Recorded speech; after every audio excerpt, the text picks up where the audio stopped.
sycophantically. Okay, they're all going to the same place at the end of the day, because the Spirit of truth, the Spirit of God, cuts sharper than any double-edged sword. This is the refining fire that we're all going through, and He's going to know if you're a phony or not. If you're really invested in the system, overly invested, and you need to go to hell for a while and be separated from the good and righteous people that want His will established on earth. That's the establishment they want, is His establishment, a divine, godly establishment on earth. It has nothing to do with religion, because this is all embracing. We're all equally loved. So this goes far beyond any kind of particular religious sect or anything. This is just understanding that God is spirit, as it's described in the Bible. A very powerful spirit, very loving and kind spirit. And we are to reflect that spirit and to snatch people from the flames of damnation, which is what's going to come down here pretty soon. We're going through a refining process, and I'm one of the refiners trying to be in there, trying to help. My meager little human, mortal existence with this little mortal tongue, my fallible, erring, sinful tongue, I can, try and actually, maybe I can be effective. At least I've got to do my best to convey to people, what I'm trying to get across to them. And hopefully I impart it in a way that they can seize and then spread, and it grows, and just add to it. Like King Solomon points out, it's like metal sharpening metal for fellow believers. Anybody out there can say, yeah, I get it. I'm a believer. Now I'm a little sharper on this belief. I think I understand this. I'm a little more clear on this or that subject. And I want to get it, because I want to be free. And I don't want to be establishmentarian. The establishment is going down. It's careening over a cliff. It's like a raging river. And the establishmentarians are desperate to say, come with us. No, Hillary Clinton, and smile. It's going to be about me. And this is, I'm the underdog just because I'm a woman. And this is so wonderful.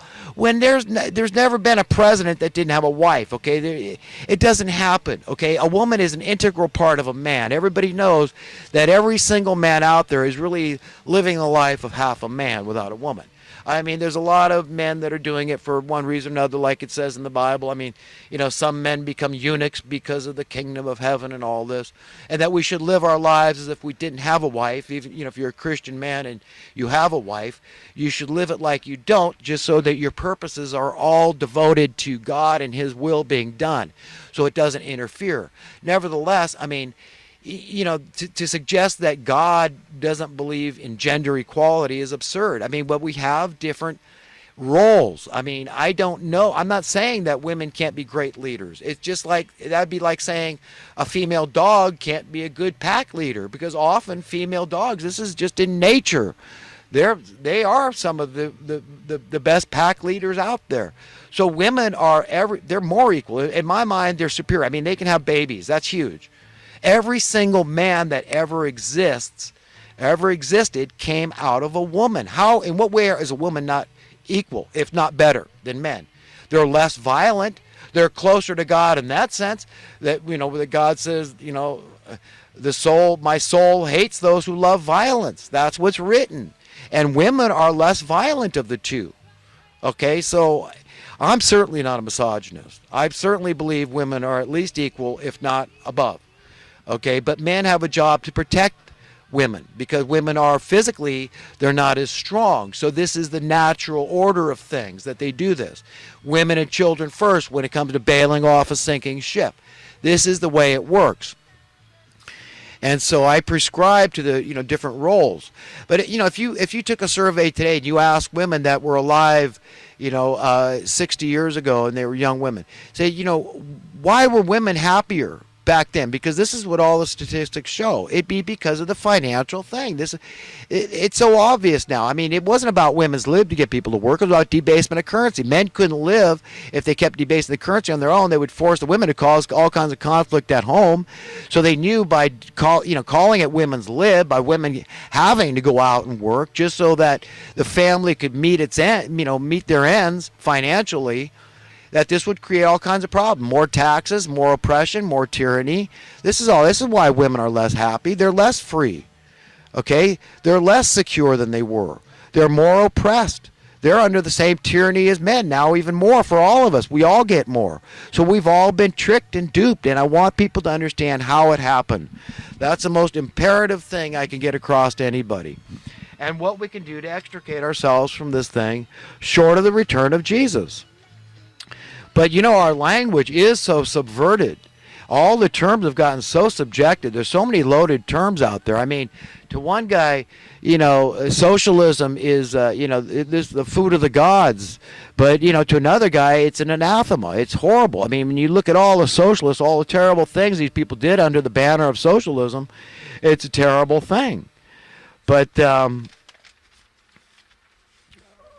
we do have, a system that is overtly illogical, unbridled, whole cloth illogic is just being shoved down our throats, and we got it told to accept it. So, this division is bound to happen because these people want it to happen. And so, it's gonna drive people nuts. During this refining process, it's going to be very, very difficult for a lot of people to cope and just to keep their sanity, because we're living in a conjured up pseudo veneer of reality. This so-called progress that we're making is just a big fat, ball of lies. It's just it's phony. It's pseudo. It's fake. There's no real progress out there. And the way to have sound money is, first of all, we got to understand it. We got to understand what it takes, and it takes checks and balances. It takes oversight. It takes accountability. And I'm talking about we the people. We the people need to be concerned on a day-by-day basis. We need to all say, something, this is not going to work. We're not going to allow this commodity to increase in price. We're going to regulate it very closely. It's just like you got the Public Utilities Commission, right, that regulates the price of electricity. Now, suppose you didn't have that, and only people that had stocks and shares, okay, and all the people that worked within that industry could benefit from increasing the prices. And they said, "There's no. This is arbitrary. We're doing what we want.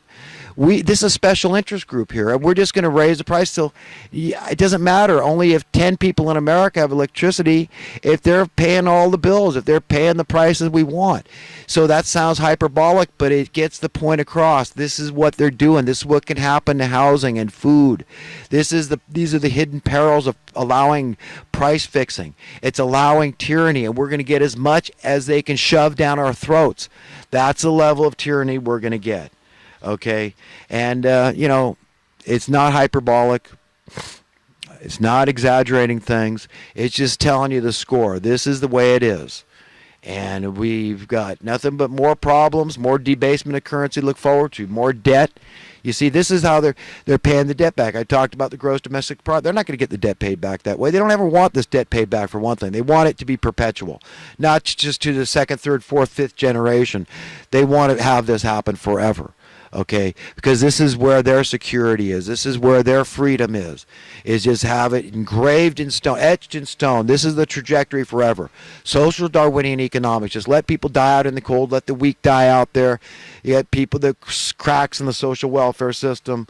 We can't worry about this, and because we're all benefiting. So just understand what I'm saying is not crazy talk. It's here. It's here. 1984 is here. These people operate with this, creating, what do they call it?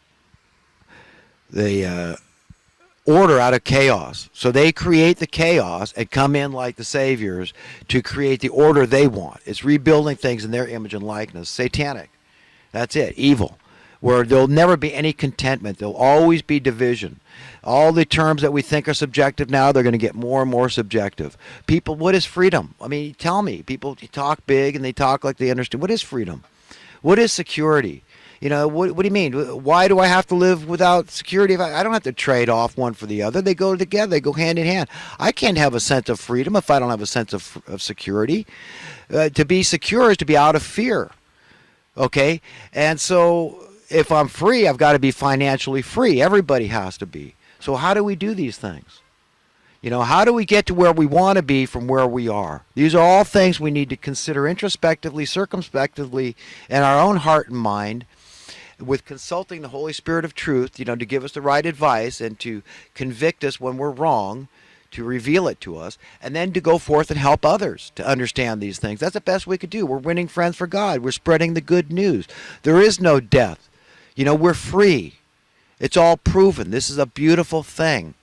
So we don't have to worry about these people killing us. But we need to fight to survive, fight the good fight, get in their faces and expose them. It makes them miserable. I love to reveal the truth to people, explain economics in very simple means, because they hate it. I know what they hate. They hate being exposed, and that's why I've got to do it.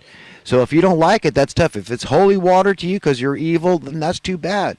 Then you need to go where the sun don't shine, and someday that's where you're going to go. If you're opposed to God's will being established on earth, you know where you're headed, to a more painful place until you work it out, till you learn to love and serve God of your own free will and accord. And by so doing, you will love and serve humanity of your own free will and accord. A system can't break down unless people stop going to work. Learn what's really valuable.